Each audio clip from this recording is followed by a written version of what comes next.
Patchwork Heart Ministry and Fiat Ministry Network invite you to discover your mission, a brand new in-depth monthly video series featuring engaging Catholic speakers who will challenge you to live your life abundantly.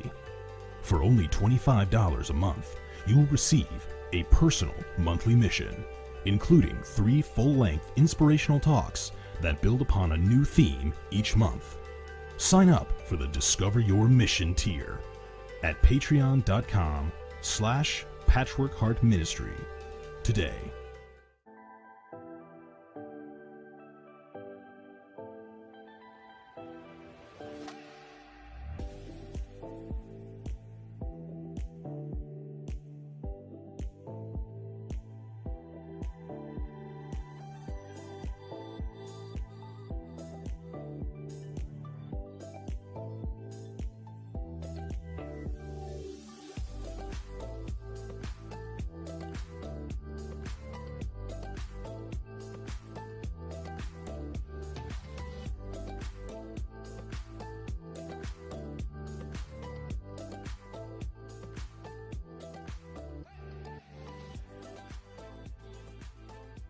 Fiat Ministry Network and Patchwork Heart Ministry present Journeys in Faith. Now, here's Ann DeSantis.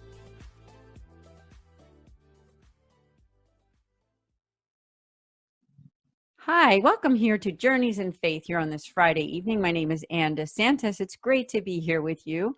And I have an amazing guest, as I do so many weeks. And this guest is actually a good friend, too. So excited for you to meet Emily Whiting. Emily is a Catholic writer, speaker, and she has so much to share with us on this evening. So Emily, welcome to Journeys in Faith. Thank you, Ann. It's such a pleasure to be here with you, and I have just so enjoyed each time I get to work with you. So this is such a pleasure tonight. It really is. Thank you. So as we do on this show, as our title, right, Journeys in Faith, I thought we could start out with your own journey. You are a wife and a mother, and you have a really incredible path of your faith. So please do share. Thank you, Ann. As I was preparing for this, I got to thinking, gosh, my journey in faith, it's my journey, but really I'm just the conduit of, as I look back over the last several years of God just showing his incredible grace and love through my story, which has been just incredible to be a part of. So it's an honor to share what he's been up to. He's been busy. Yes. Yes. So certainly is. Yeah. Yeah. So I grew up in the church. I'm a cradle Catholic, baptized, confirmed, and very blessed to have had a wonderful family to grow up in. I had a relationship with Jesus from the get-go. I always felt intimately close with him, where, I always felt very blessed that I could just turn to him for anything. And I had great trust in the fact that in what I had been taught in terms of faith. But I will say in terms of Catholicism, I know I didn't own it as my own. I owned faith and Jesus as my own, but I kind of went through the motions in terms of Catholicism. And then as I went to college and grew up and started exploring the world on my own, I got into college, and, I had always been a rule follower, Ann. And they told me the rules of the Catholic Church and the faith and what you're supposed to do and what you shouldn't do. I adhered to them. Not to say I didn't sin. I sinned many times, but I was very much a rule follower. And then I got to college, and I embraced the college life for everything that you would think of in college. And I really had a lot of fun for the first couple of years. And lived a very different life than my childhood. But then into my second year, going into my third, I met this wonderful young man, and we got serious very fast. And up until then, I had always been taught what you should and shouldn't do in relationships and what's supposed to wait till marriage, but I never really understood the why behind that. And as I got into this deeper relationship with this young man, I started thinking, well, heck, if I don't understand the why, and if I can't, explain to myself, let alone this individual that I'm dating, why we should wait until marriage to be intimate, then why should we? And so we threw all caution to the wind, and we had a very fun summer. Mhm. But about 6 months into it, I really kind of woke up to the realization that I felt so empty, Anne. And I felt so distant from the Lord. And like I said earlier, I had established a deep relationship with Jesus before college. And so when I realized I felt so, where did Emily go? What happened to the Emily that once was fully alive? I started thinking, well, gosh, did God leave me? Did he desert me? And quickly I realized, no, God did not leave me. He did not desert me. I pushed him away by all the decisions I had made. I really hadn't been praying much. I hadn't gone to church more than a handful of times through college. And that deep personal relationship I had with him had really fizzled, not because Jesus had left me, but because I had shut him out. And so at that point, I came to the realization that I have a lot of repairing to do between me and Jesus, and I was not mature enough to handle repairing me and Jesus and my relationship with this young man. Even though we both were Catholic, we both had faith, we both grew up in the church, but we had really treated our relationship, and I guess the way I had approached life was really that relationships and dating and desires are over here in this bucket or category of life. And then over here is God and going to church on Sundays and saying your prayers. And I kept them very separate. And man, in hindsight, now that I know what I know, how wrong could I have ever been?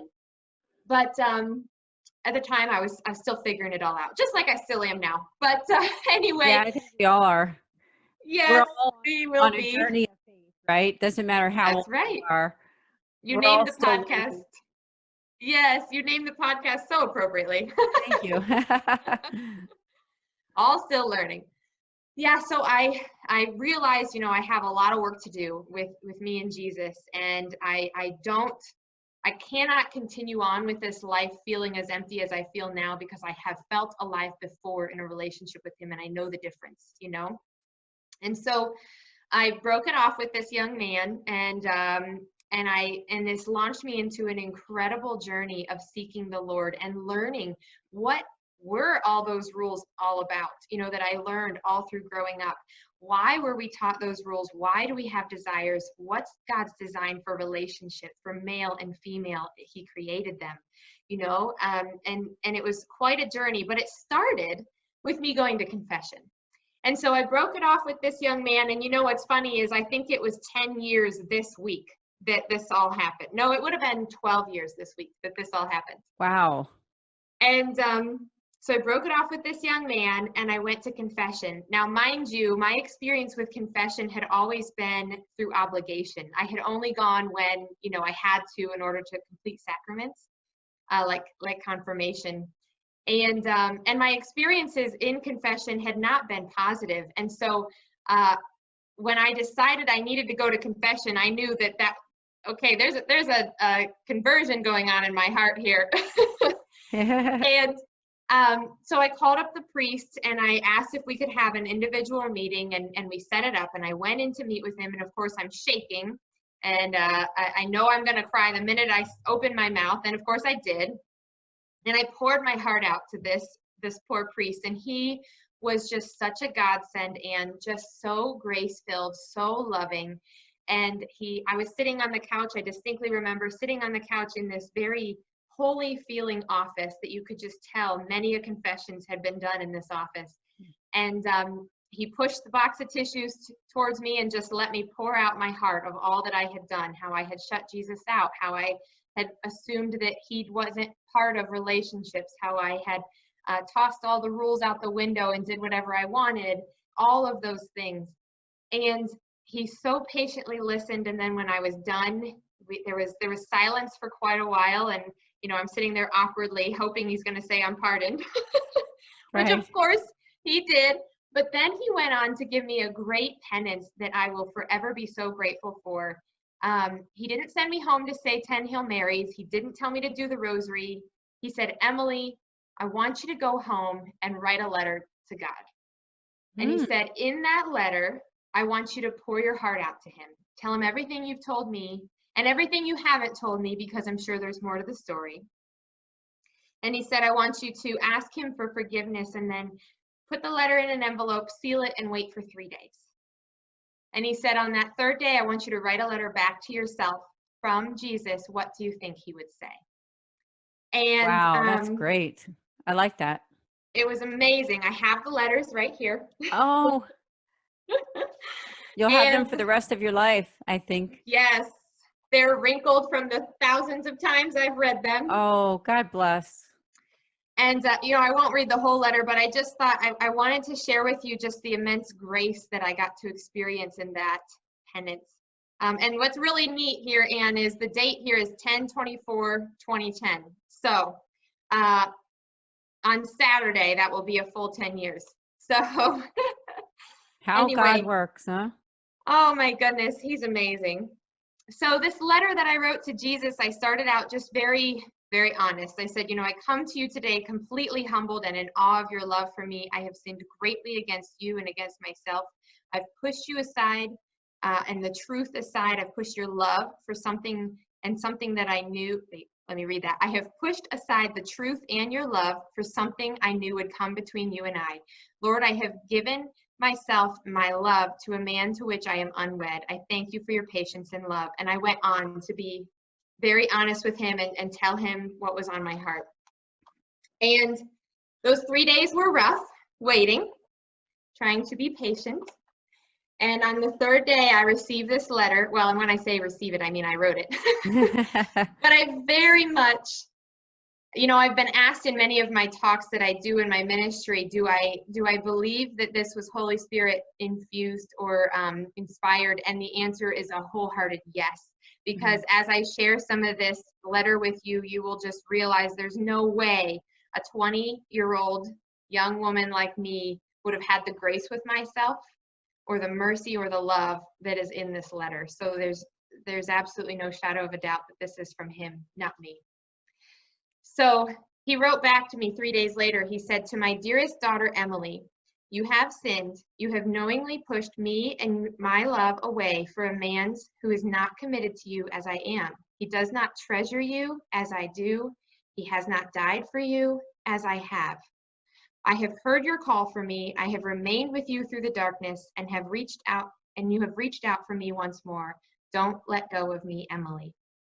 He goes on a little later in the letter to say, your sin is fully forgiven and tomorrow I will not remember its mere existence.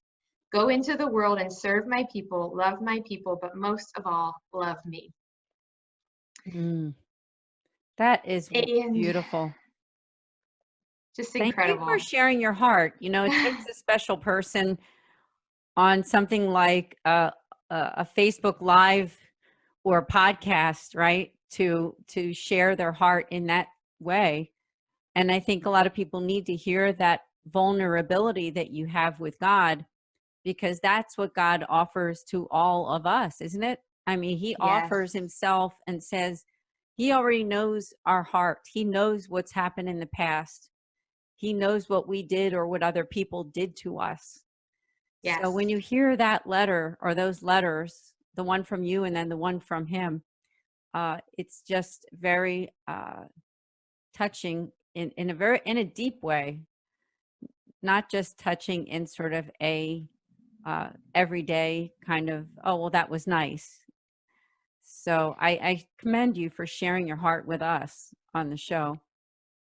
Thank you, Anne. It's been quite a journey, and my hope in sharing my heart is that it draws those listening, your hearts, closer to Christ too. In no way is ever sharing our journey supposed to be about us. It's to share the love of Christ, and I hope and pray that as I share the love he's poured on me, it helps those who are listening to know that they have that same love is available to them as well. So it's quite an honor and a privilege and a very humbling thing that God has asked me to share this. I'll tell you, I would never have shared this if God hadn't told me I needed to. Wow. I know you have a deep prayer life too, because I shared at the beginning that not only are you a former guest on different shows that I've done, but we have developed a friendship, and that's a real blessing for me. So I'm grateful to you that we've become friends and be able to communicate and share our prayer intentions. So when you find a person like Emily in your life, whoever you are watching or listening, don't let them go because And you're a when you gem. find someone like Anne. Thank you so much.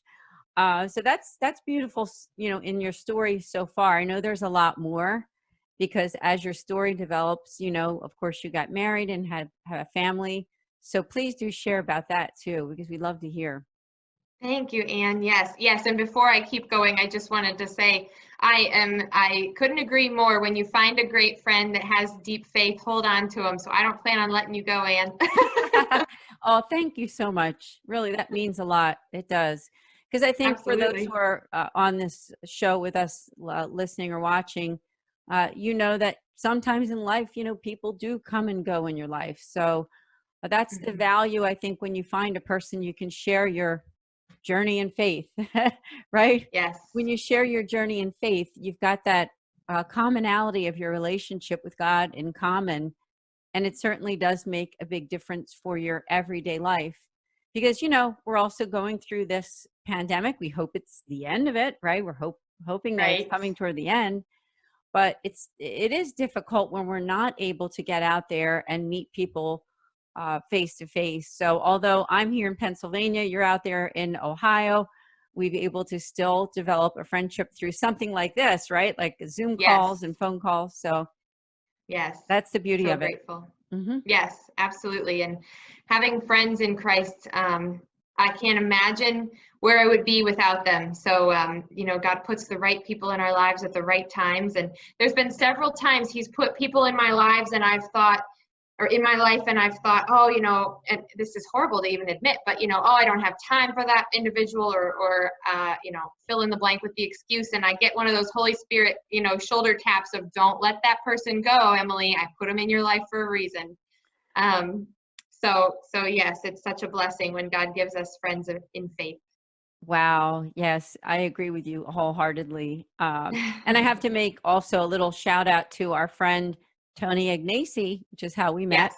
And you can learn about him at his website, tonyignacy.com. He's a great friend of this very network, of Fiat Ministry Network, and he has a show here too.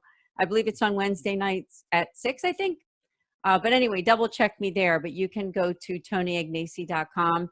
He's an author, a speaker, and really an award-winning broadcaster too. So we both love Tony. I know you do too. Yes, and he connected us, so we'll be forever grateful for him. That's right. Hi, Tony. Working at its best. Yes, hi, Tony. Oh, it's all good. So, yes, so continuing on this story, I thought that was a pretty amazing, journey, and that maybe that was the end. But oh no, that was just the beginning of the story that God was planning to weave, because over the following 2 years after that confession, I really just spent the time trying to learn what God's design for relationships was. Why did He give us these strong desires between male and female? Why do we have this desire for relationship? And why do we have these rules in the Catholic Church? Because they just weren't making sense to me. I knew I had not done well, but I still didn't understand why I should follow these rules. And so I just really poured myself into learning that. I started prayer journaling, started reading the gospel. Up until then, I had never done any Bible reading on my own. Just really diving into my faith, learning more, and was so blessed to have those 2 years where I just felt God wooing my heart each and every day and revealing truths to me each and every day in little ways. And finally, 2 years almost to the day after I had these letters from him, I got one of those Holy Spirit taps, one of those shoulder taps that said, Emily, you need to call that young man back who you broke his heart a couple years ago, and you need to tell him that you're really sorry. And Wow.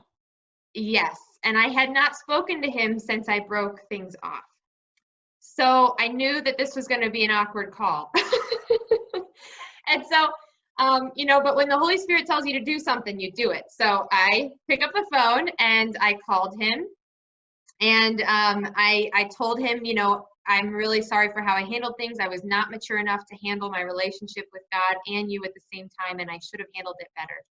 And he, you know, had a long silence, and then he said, you know what, Emily, can I call you back? I really need to think about that. And, you know, I thought that was a respectable response. So, so sure, absolutely. He was surprised by the call, I think. I think caught off guard, absolutely. Yeah.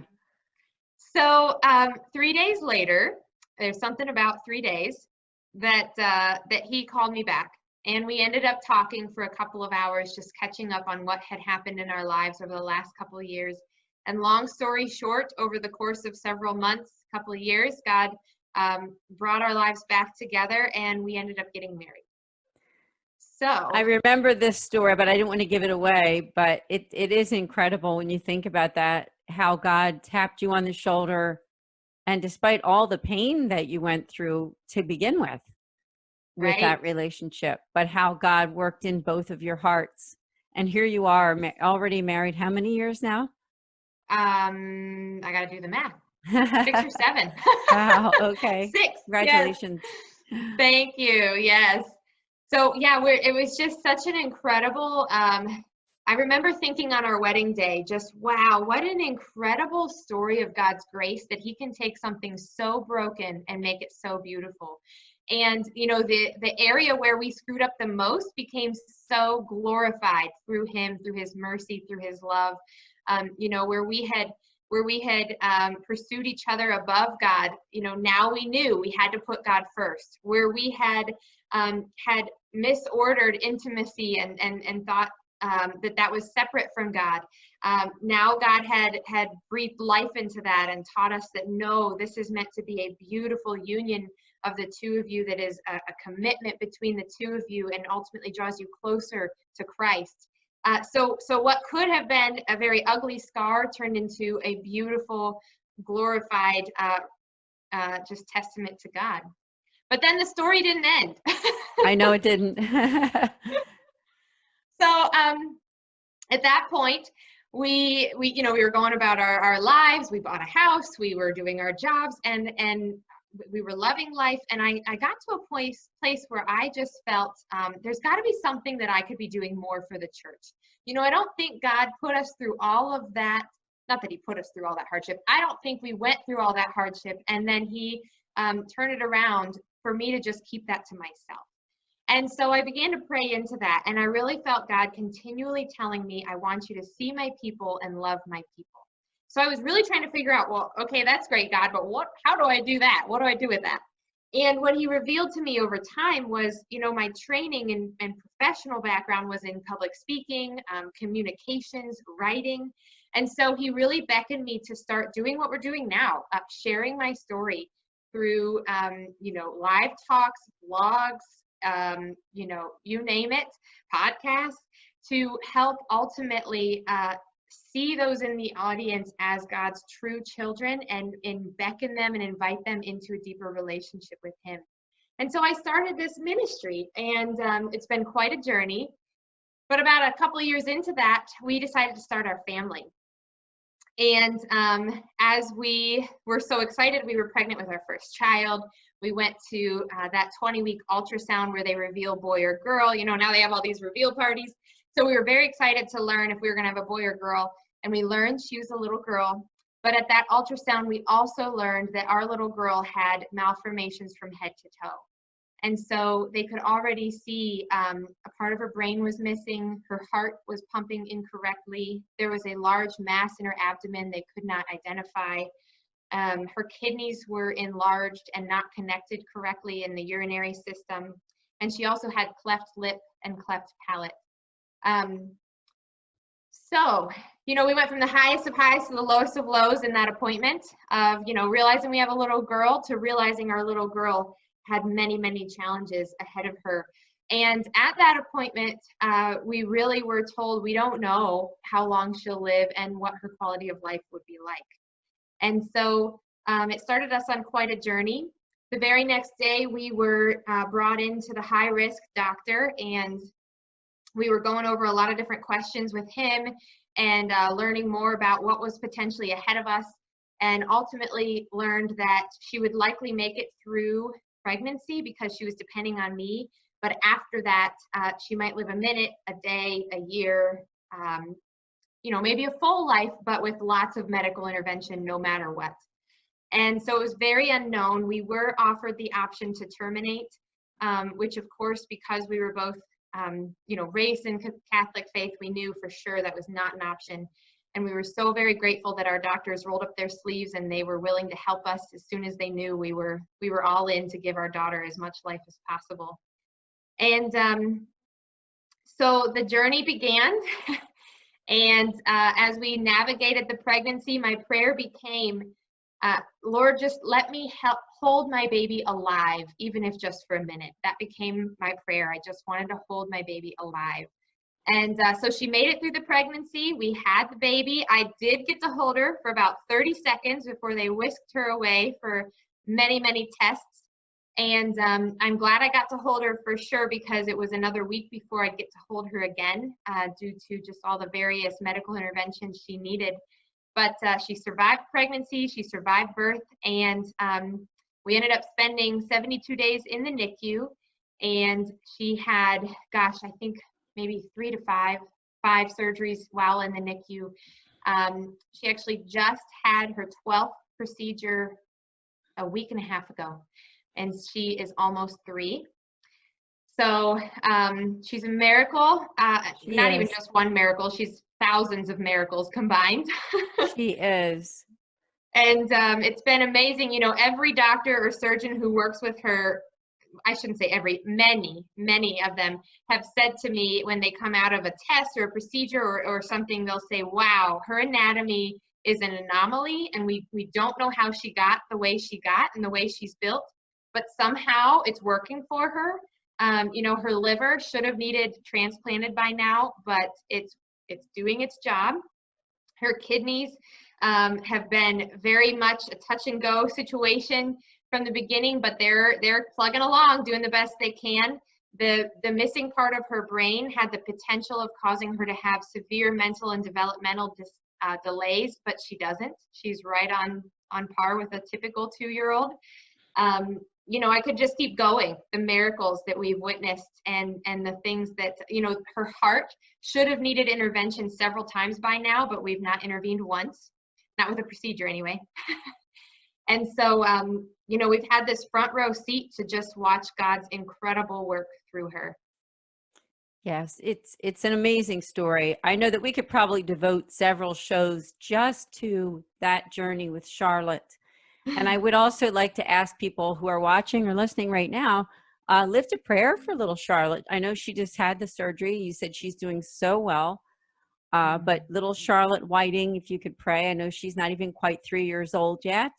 Her birthday's coming up, I think, too. Yes. That's right. Yes. So please do keep her in prayer. I love your story. Now we do have to take a quick break. We have a lot more to talk about, to learn about you and your mission. But as we take that commercial break, I want to invite people to go to your website and learn more, because your website is Emily K, the letter K, Whiting.com, where she says real life, real love, real faith. And that's what it's all about. So stay with us in just a few minutes. We will be right back.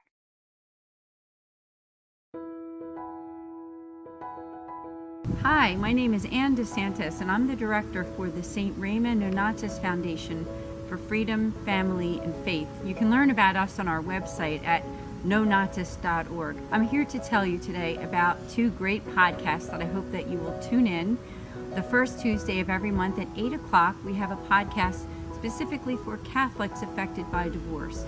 From 8 to 9 p.m. Eastern, go to Philly Nonatus on YouTube to subscribe. In addition, we also have a podcast the last Thursday of every month. That's also at 8 o'clock Eastern Time for 1 hour. And that one is for families in crisis. We have some really great guests coming up soon, so hope to see you then. Please also consider the fact that you can make spiritual direction appointments with us, with our spiritual moderator.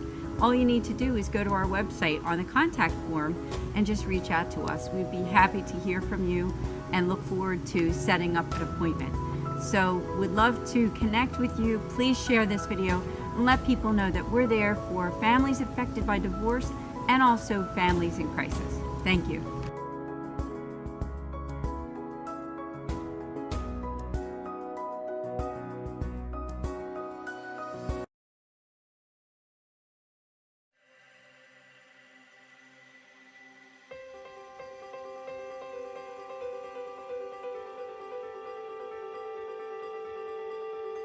Patchwork Heart Ministry and Fiat Ministry Network present the Discover Your Mission series. When I was young, in the 1950s, I attended Catholic grammar school and I memorized the Baltimore Catechism. In fact, I think I got an A on all of my tests. I faithfully attended Mass each week, not because I wanted to, but because I was afraid if I didn't, I would suffer eternal damnation. I followed all the rules. I followed my Catholic faith faithfully. But it wasn't until I became a wife and a mother and I began to try and pass my faith on to my children that I realized that everything I knew about Jesus was memorized doctrine. I can't even share with you how I was so rooted in my faith. And I was attending Mass, but I was not present. I was a good man, I was a good father, I was instilling the sacraments into my family. I was definitely not intentional. I was stuck rooted in my faith. But what kind of strength did he have? Jackie did not just have a strength of body or baseball skill. He had a strength inside of his spirit, a courageous meekness that empowered him to play the game.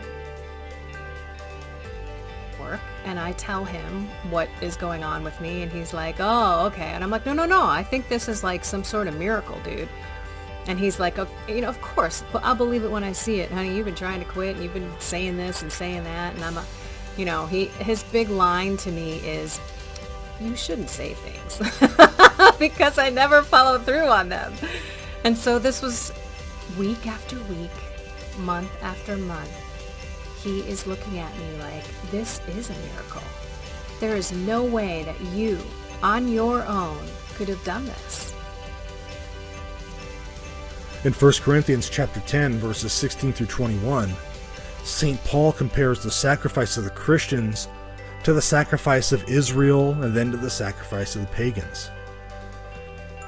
Paul calls the chalice the blood of Christ, and the bread as participation in the body of Christ, and then warns his listeners that you cannot partake of the table of the Lord and the table of demons at the same time. So in other words, you need to decide, what are you going to participate in? Are you going to participate in the historic Christian idea of the altar of sacrifice, which is in the Eucharist, or not?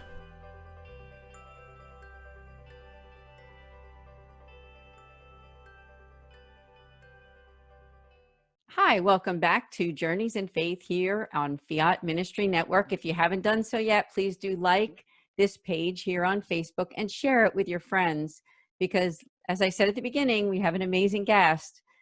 Today we have Emily K. Whiting, and I told you that her website is emilykWhiting.com.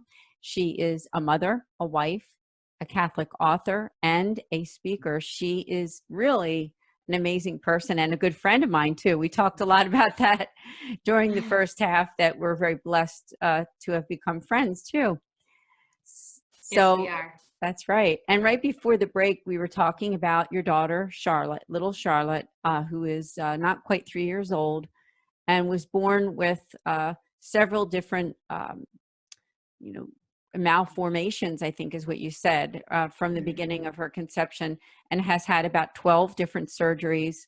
But God has really gotten you and your family through, and Charlotte, right? Charlotte herself has had to bear all the different procedures and surgeries that she has had since the time she was born. Yes. So you're an encouragement Yes. for moms and dads who have children that have special needs. I invite them to I hope so. reach out to you. I hope so. Yes. Yeah. As this journey has unfolded with Charlotte, I paused all things ministry for the duration of our NICU stay, and for the first few months as we were in and out of the hospital and in and out of surgeries every few weeks. And then when we got to a stable place, I went onto my website and kind of announced to my audience that, hey, I'm back to speaking and writing. obviously on a very part-time basis in between medical needs. And if anybody's looking for a speaker to come in and talk about relationships and the value of our bodies and Jesus's design for relationships, let me know. And it was so neat, Anne, because I got an overwhelming response, but they did not ask to hear the talks that I was offering. They wanted to know about the journey with Charlotte. That's what they wanted. Okay. Yes.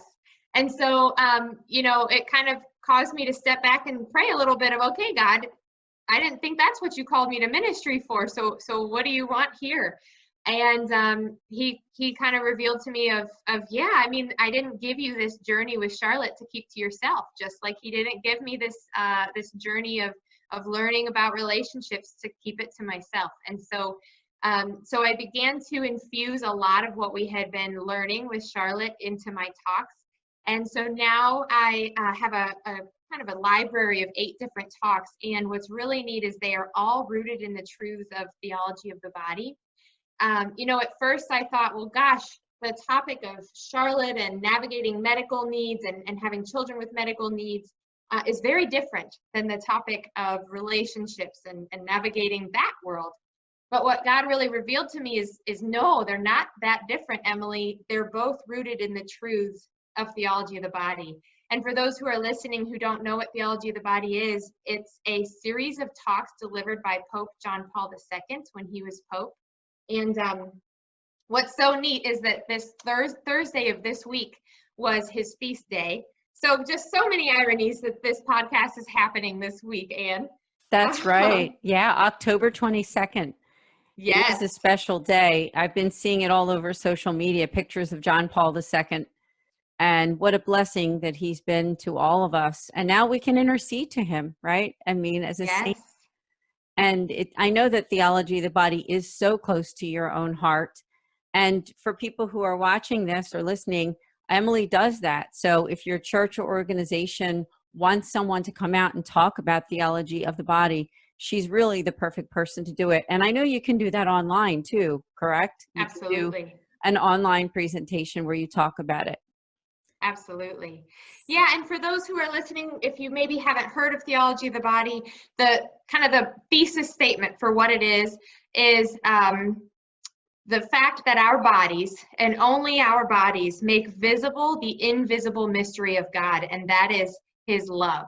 Our bodies transfer into the visible reality of the world the invisible reality of God, right? And so as you unpack the truth of that statement, it really lends itself to the fact that Charlotte's story and the story of relationship and the truths that come out of both of those are deeply rooted in the fact that our bodies make visible the invisible love of God, that we are created in his image and in his likeness. And as you can see, I get very passionate about it. I know you do. And there's some really good books on it too. Yes. I know that I recently bought one, and I think it was by Christopher West, but it was a newer book that he wrote that's a little bit of a thinner book, doesn't take as long to get through.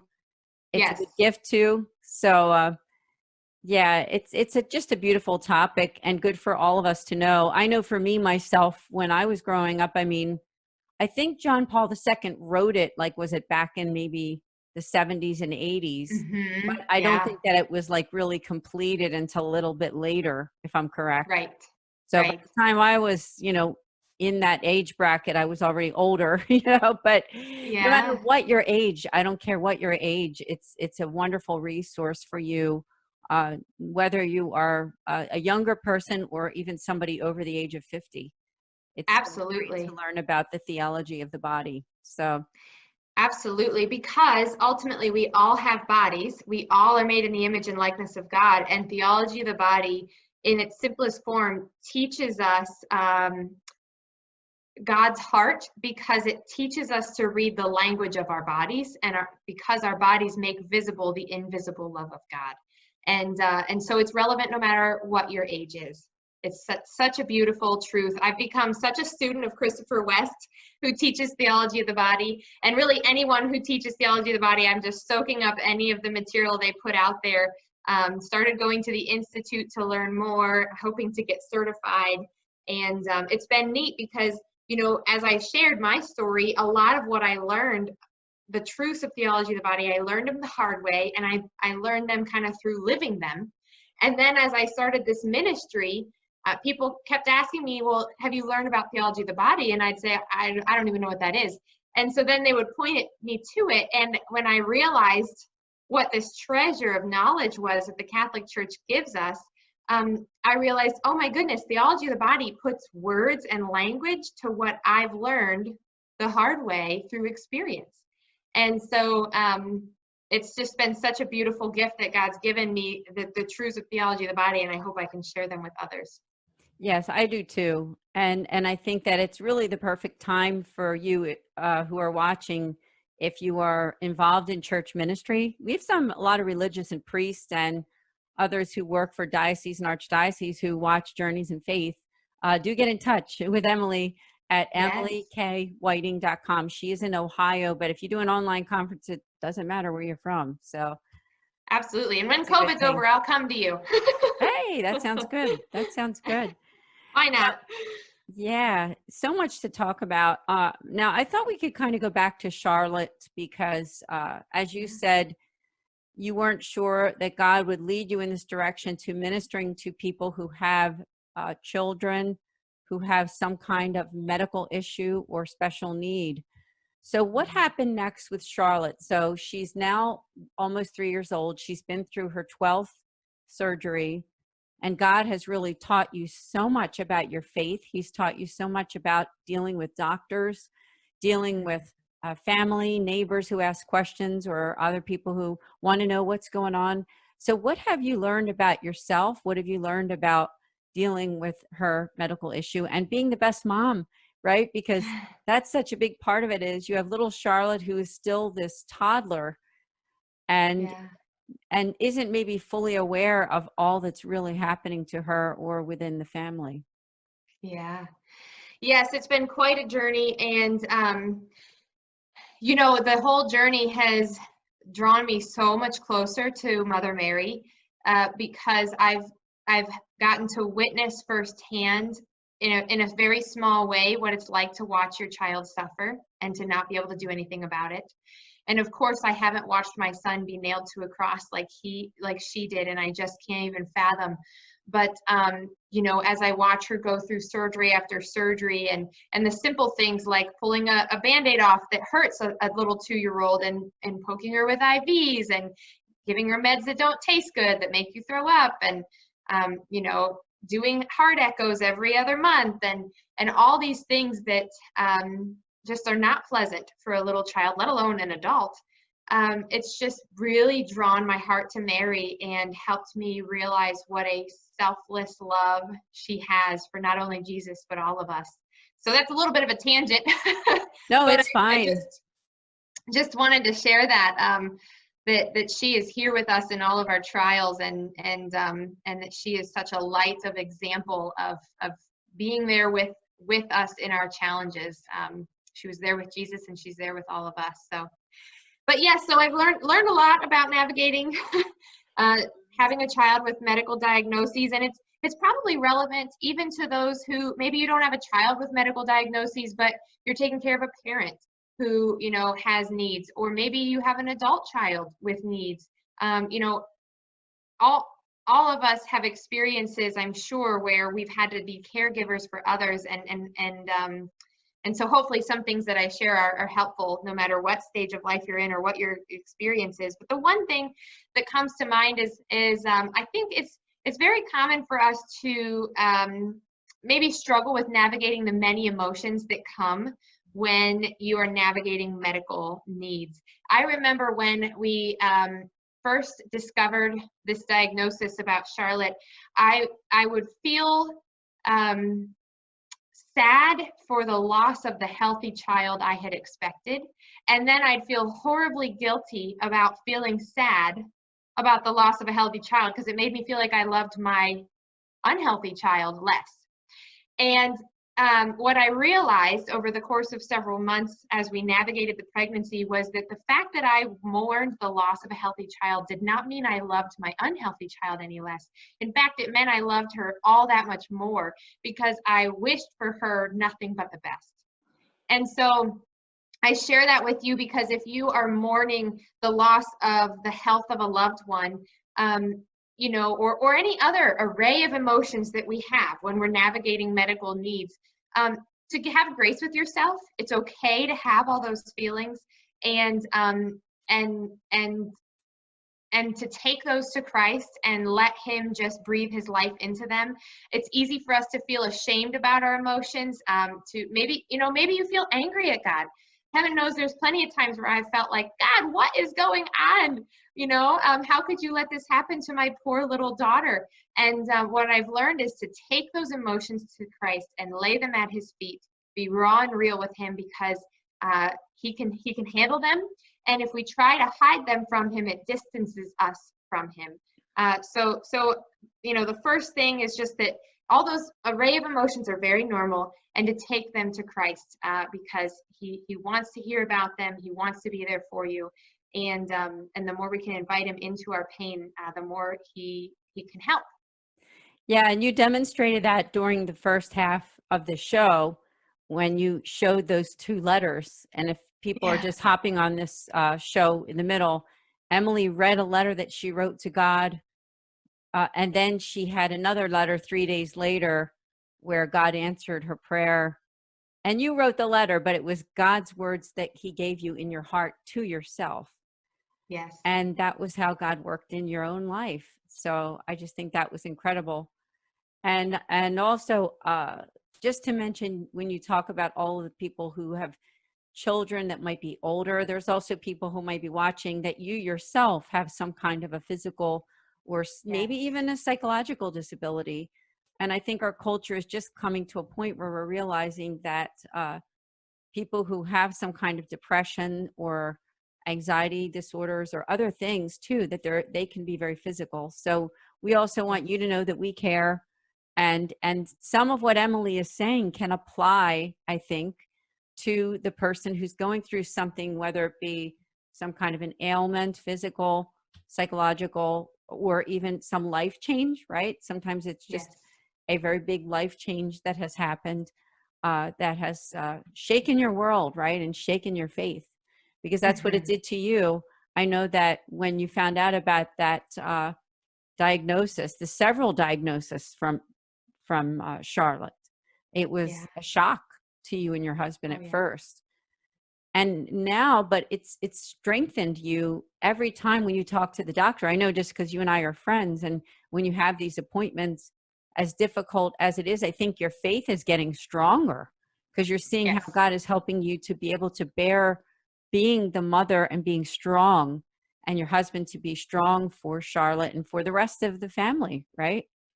Yes, which is such a great segue into just my other thought that, I don't know if other people do this, I would assume, but I know I question my ability to navigate this, to be the mom that Charlotte needs, to be the mom that I have another child, Liam, who does not have those medical needs. And so to try to be the mom for him that he needs while trying to deal with this other child who has all these special needs as well.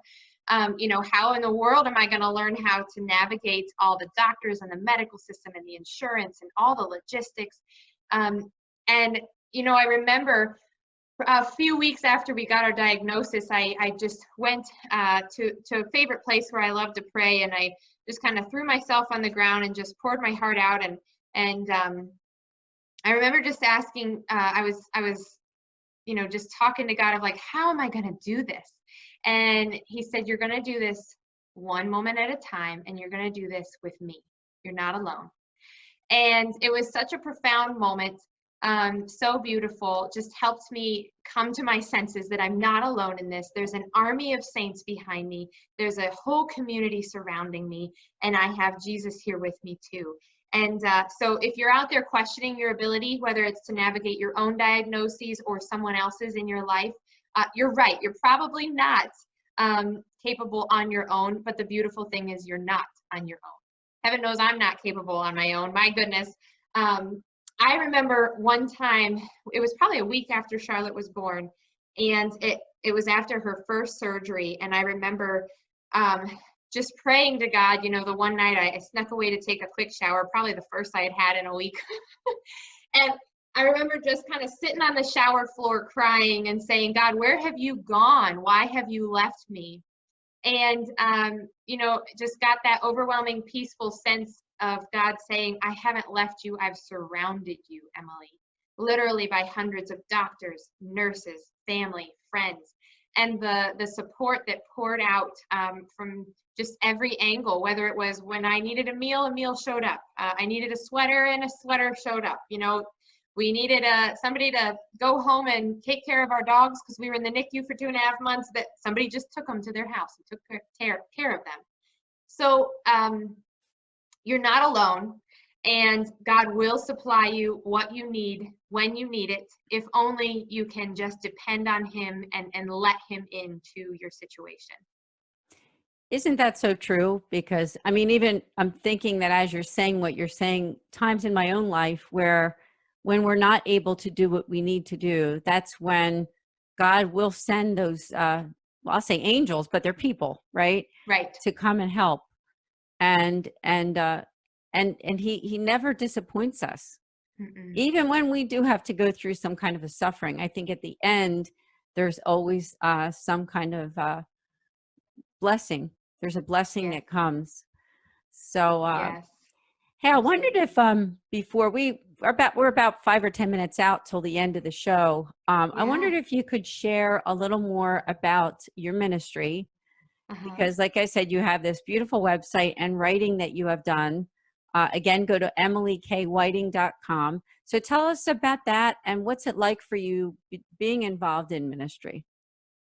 Absolutely. Yeah, so it's been quite a blessing, quite a journey, just putting one foot in front of the other and going through the doors that God opens and not banging on the doors he closes, or trying not to. Mm-hmm. So I have a combination of about 8 talks, and they're all, like I said earlier, rooted in theology of the body. The most popular one is one that I call A Witness to His Passionate Pursuit. And that's where I really go into sharing the story of how he pursued my heart through, this area of relationship and dating. And ultimately, my goal in that talk is to draw audiences into the truths of theology of the body. I don't really teach theology of the body in that talk. It's more of being a witness to the power of theology of the body and the beauty in that message. And then I often point the audience to many resources available to them to learn more. To go deeper into that, there's a talk called Raising Daughters of Dignity and Sons of Honor. That's right. I know yes. We've done a podcast on that before. We did.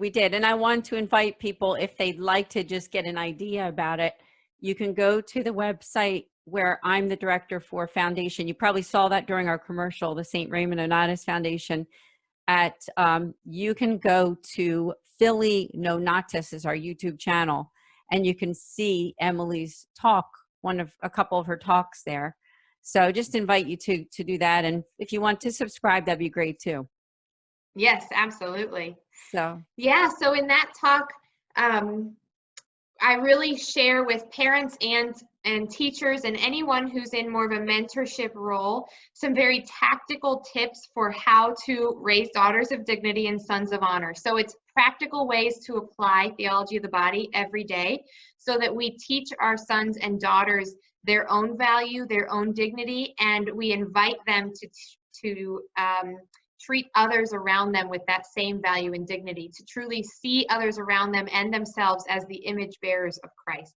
And so it's very tactical. You'll leave that talk with a list of ideas of things to implement at home, no matter what age you're working with for children. And I really enjoy that talk because I'm a very practical, tactical kind of gal, so it's fun. Yeah, it's a great one. Thank you. And then, so there's an array of multiple different topics kind of branching off of those. Another area of one of those topics is really meeting with parents who have children with medical needs. The talk is literally called, So Your Child Has Medical Needs, Now What? Yes. And so we go through very, again, practical, tactical things of how to navigate the medical world, how to accept help from others, you know, how to deal with insurance, how to make sure you don't lose the faith, you know, who to call when you need help on X, Y, and Z. What are some of the terms when you're hospitalized, and what does it mean, you know, for all of these acronyms in the hospital, things like that. So very, again, practical approach, but always with faith infused, and talking about how to maintain and or grow your faith even during and despite challenging times. Yeah, So, that is so beautiful. So thank you so much so far. You're gonna have to come back again to Journeys in Faith, because I know you and I could really talk about more topics. oh yes, You know, we're there's covering always pretty more. much, yeah, pretty much who you are, and also your journey, which is so beautiful. So again, please do check out her website, and also like Emily on the different social media platforms. Can you tell us about that?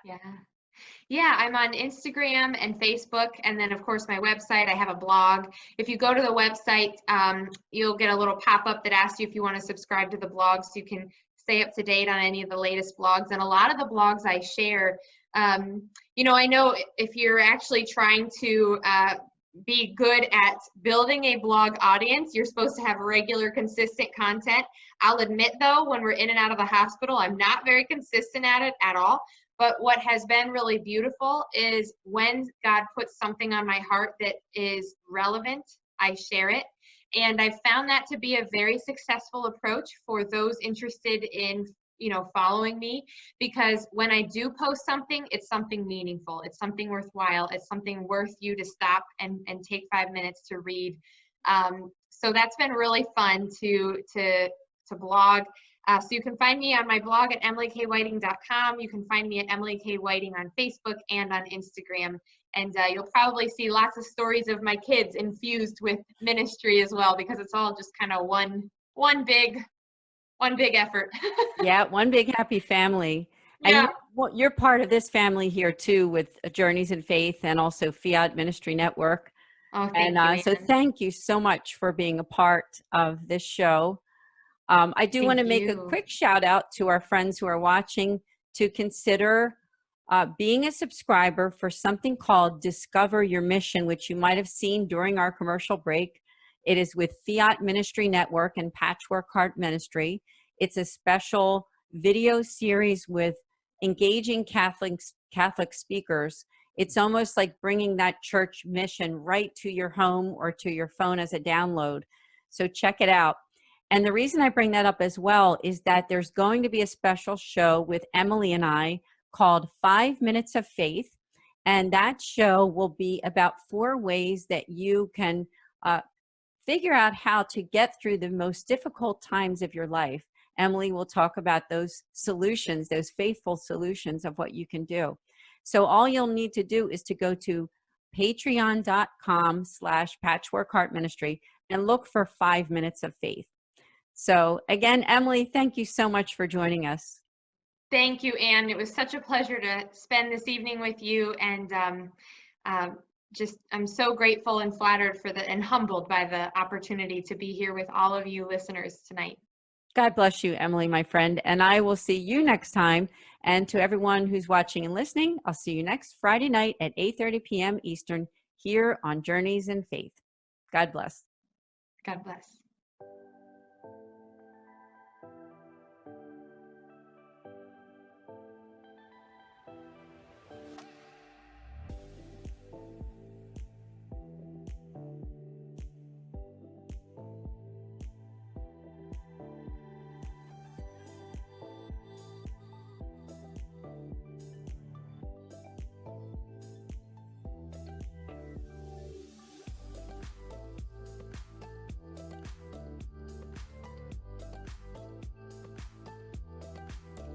Journeys of Faith is a production of Fiat Ministry Network and Patchwork Heart Ministry.